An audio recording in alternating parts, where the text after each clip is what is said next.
Hi, good evening. So, in our last post, we talked about skipping classes as a reward for brilliance.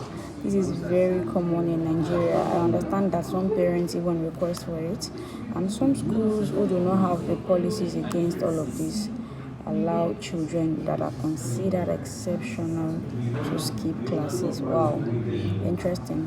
So our post already highlighted what we think are the dangers of allowing a child to skip a class. But today we will be talking about what you should do instead of allowing your child to skip a class. So first is to offer enrichment programs. You find that a child is quite exceptional or too hot for a current class. You can offer enrichment classes like allowing them join a reading club or even subscribing them to mentorship programs. For some schools, they have different categories of children in the same class. You find some children categorized as A or A plus. These are children that have done exceptionally well and can even do more than what has been set in the scheme of work. So for these children, you do not set a limit for them.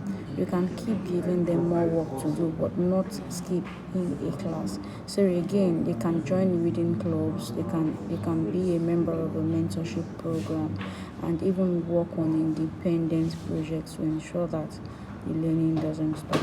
Another thing that you can also do is to challenge them with critical thinking.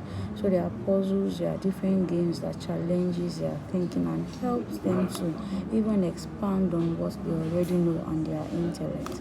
Lastly, we also want to say that we should focus more on the holistic growth of a child rather than just the intellectual. So having academic knowledge or intellectual knowledge is not the only way to go. At Ejumame, we always talk about raising a total child. So a child must be emotionally ready, a child must be spiritually ready, physically ready as well. From experience and from the testimonies I have gotten from different people who have experienced this, some children struggle in those classes, so they find that they are not emotionally fit and they are even considered too small. Some are even faced with bullying and all of that.